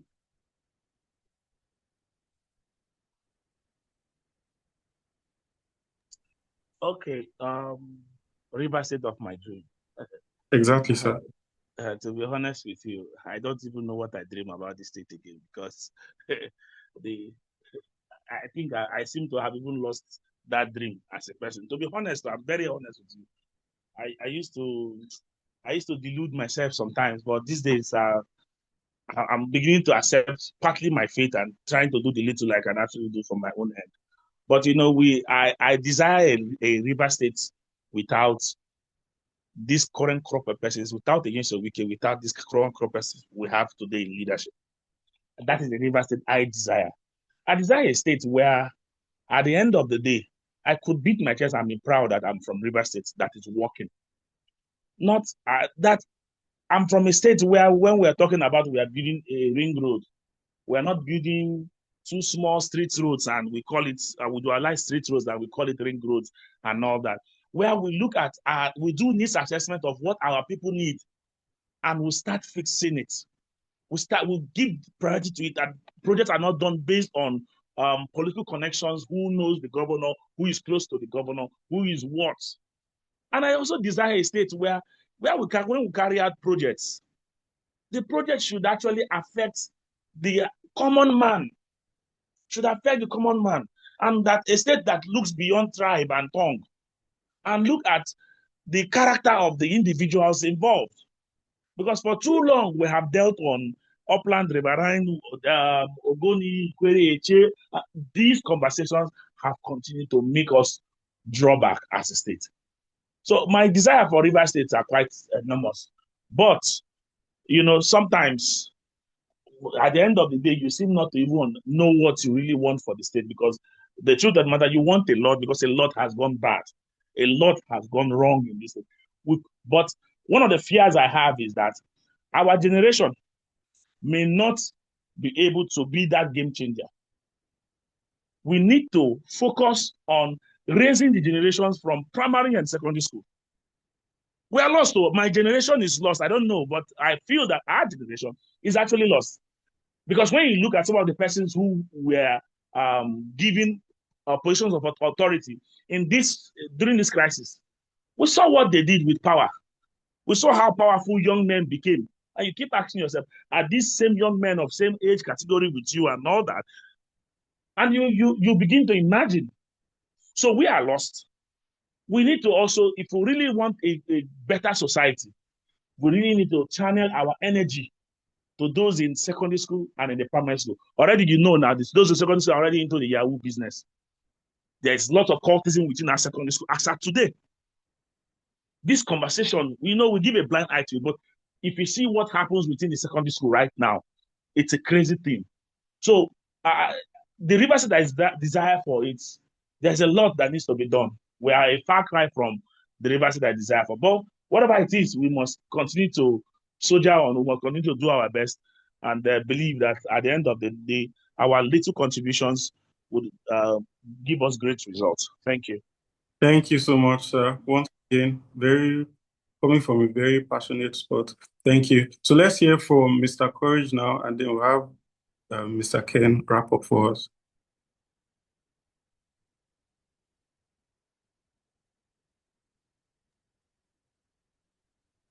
Hello, can you hear me?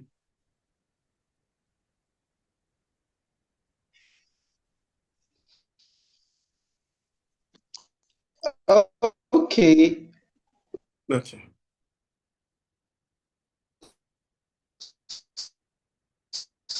So my dream for Rivers, I think your network is disturbing. Is distorting the flow. I don't know if it's from my end or it's the same for everyone. I think it's same here as well. Looks like his connection just went a bit bad. Maybe Okay. we can take Mr. it's Ken. actually a state that is that this vision we are putting out be this vision. Go on, sir. We can hear you now.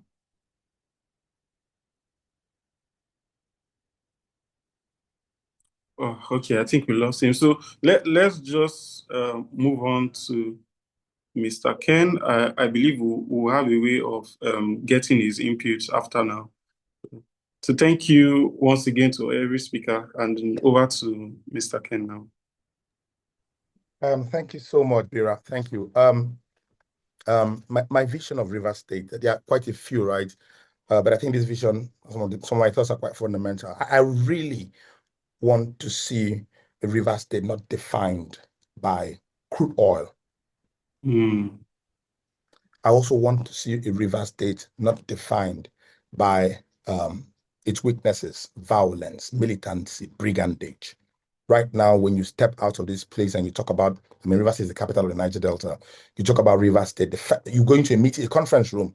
I was having this conversation with Florence in one of the meetings, I think. You step into a room and you say you're from the Niger Delta, say, Niger Delta in the room, right? Because we are essentially defined by our history of violence and militancy. And I want that history of oil wealth, so to speak, where the state is totally and absolutely dependent on crude oil resources, crude oil revenues, and where the state is defined by violence. I want that completely eroded, a river state without that baggage. And I also want to see a river state absolutely without pollution, where the air, the land, and the sea that people live on and thrive on are totally restored back to their pre-crude oil age. I also like to see a river state where the citizens are the ones with the driving force, the push and the pull, and that the decision of the trajectory and the direction of the state is made by the people, with the people, and not two men, one in Port Harcourt and one in Abuja. That's the river state I want to see. And very finally, my last thought is to re-echo what Chetam said, but say it differently. He talked about political will, and just to remind people that bringing this vision alive, bringing any vision of the people alive, requires political will. I agree completely. But political will is not the function of the political class. It's not the will of the political class. Political will is the creation of the people. It is people that force a political will on the political class. So when next we're talking about political will, it's not the will of the governor, it's the will of the people forced on the governor to carry out. Political will is not generated by the altruism or the benevolence of a political leader. It is the careful, calculated mobilization of the people, forcing the governor to do the will of the people. The political will is the will of the people. I'll close on that. Thank you so much, sir. Thank you once again. Very powerful. Okay, Mr. Courage is back, so we would wrap up with Mr. Courage. Over to you, sir, briefly. Okay, thank you very much. I'd said that my dream for Rivers State is one where we have a state that has a vision, and also as touching issues of elections, I dream that we'll get to a point where we have a government of the people, where the votes of the people truly count, where the people determine who their government is, and a government for the people, where we have, a government that actually acts in the interest of the people and not just for the interest of a few politicians, right? I also have a dream of a state where we actually have an independent, judiciary. It's a lot of work, but that is a dream.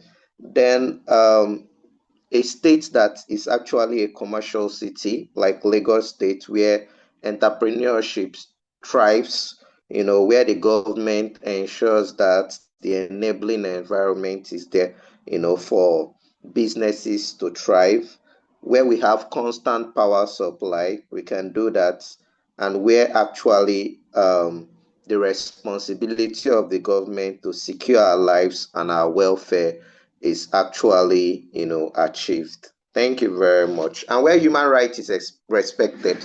Thank you very much. Thank you so much, sir. Very well said. And for the opt-in time, thank you to everyone on the call and every speaker who has taken our time to be with us today. Thank you for this work. Over to Ebenezer now to conclude today's meeting.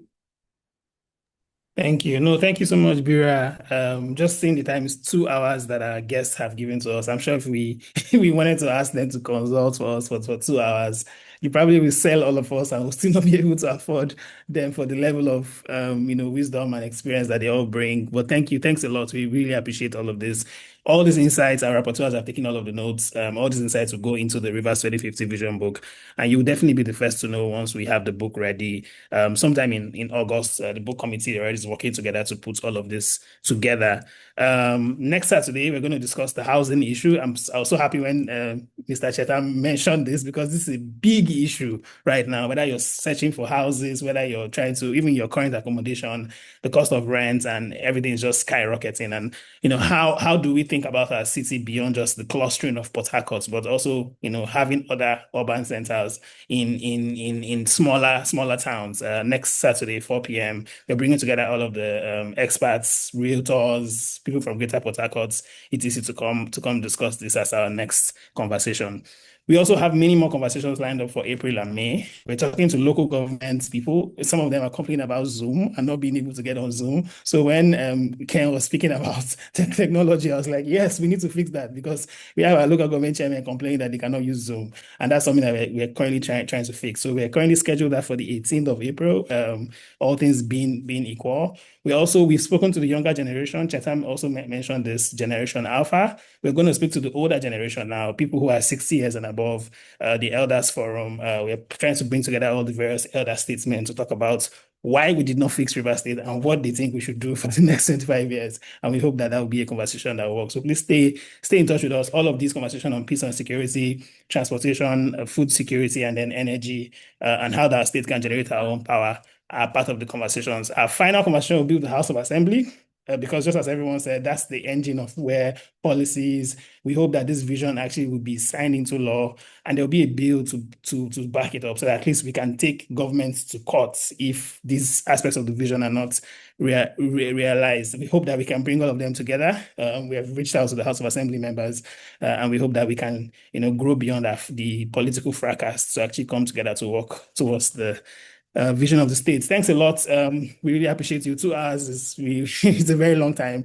So thank you. Continue to follow us. We'll keep in touch via email. Continue to send out all the information, and we'll keep you posted on how everything goes. Thanks, Madam Florence. Thank you so much, Ken. Thank you so much, Courage. And thanks, Barrister Chetam, for the amazing insights you shared with us.